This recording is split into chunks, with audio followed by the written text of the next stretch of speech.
I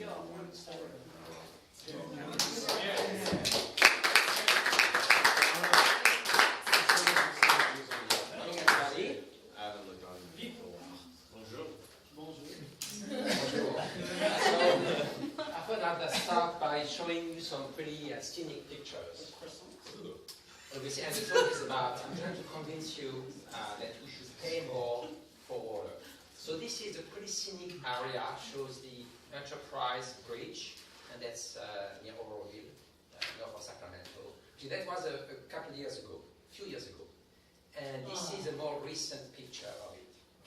So as you can see, the water supply there was quite depleted. And this is another area, also north, and we'll talk about the north more. This is where most of the precipitation collects in California, so it's important.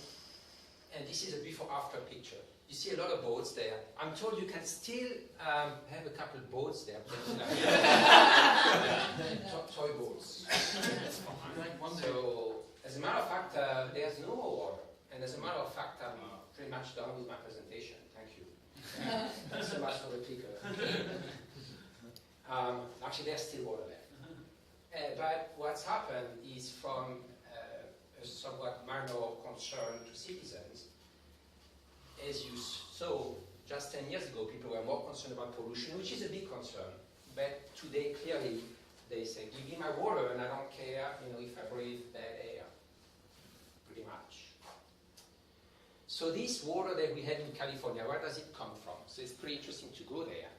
And California is called a semi-arid region.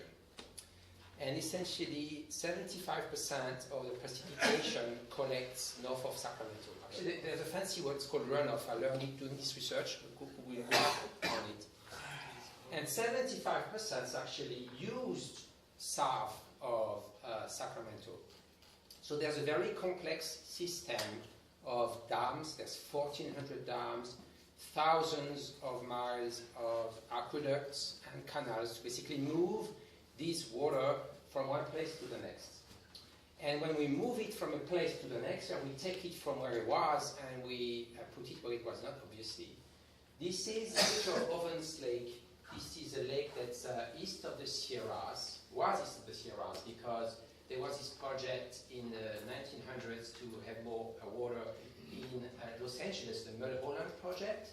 And basically, this is what the area is now. So this is like a big dust storm. On top of it, there's dust storms in the area because there's dust. There's no more water. And generally, I guess, this whole process we have to collect water has not been very good for the wetlands. The yellow portion is what they used to be. A big part of California was wetlands.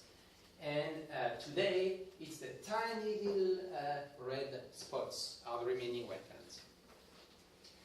Obviously, that affects some of the wildlife. And this is the study of 4 different species of fish from the delta. And the delta is a whole story by itself. It has a certain of specific conditions there. But we can see the population has declined dramatically. So this water that's so precious, didn't Andrews in this talk said it was essential to us. And we move it around through California and we take it away from these species so that we can consume it. This quantity that's so precious, water, how much do we pay for? But actually, we don't pay very much for it.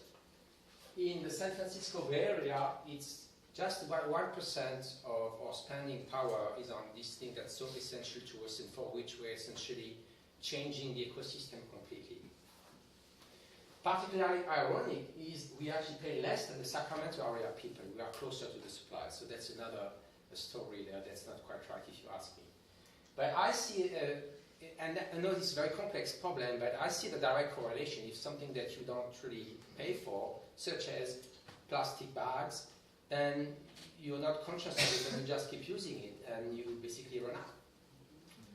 So now there are further challenges we have to face, and that has to do with climate change. So as we know, the warming temperatures are impeding the snow conditions that are used as a big water reservoir. And something else that I can learn in this research is pretty fascinating. Again, And so runoff, basically, it's the word that's used because unlike precipitation is what falls, runoff is what's essentially left after evaporation and the use of the plants. And essentially, there's a kind of a slow decline of how much water or big rivers collect. And it seems to be due to that long, rising temperatures we've seen over like a century. Actually, it's kind of a long trend. But there's a silver lining. As a matter of fact, and I also learned that, and I was amazed, there's less and less water being used. Agriculture has made tremendous progress, and it's a whole topic I can get into, but they different crops, and they use also water differently, and they reduce constantly. Urban water use is another story. So here comes Tina's plants, sorry. But as a matter of fact, a huge portion of the urban water is used for what's called residential exterior. That means basically gardening type of things. And there's a lot of effort that can be done there. So who has a grey water system at home? Wow! There's somebody. I should talk to you. Congratulations. But these are fairly, actually, simple system when you think of it, is that a lot of the water that we give plants today will be fresh water that's drinkable water, and you wouldn't necessarily need to do that.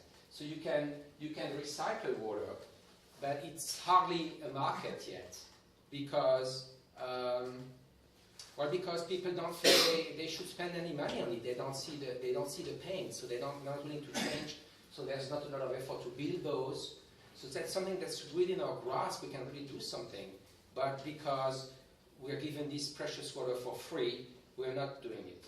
So hopefully I was able to convince you that we need to really change our attitude there and move forward. So Tina's plants are going to feel better.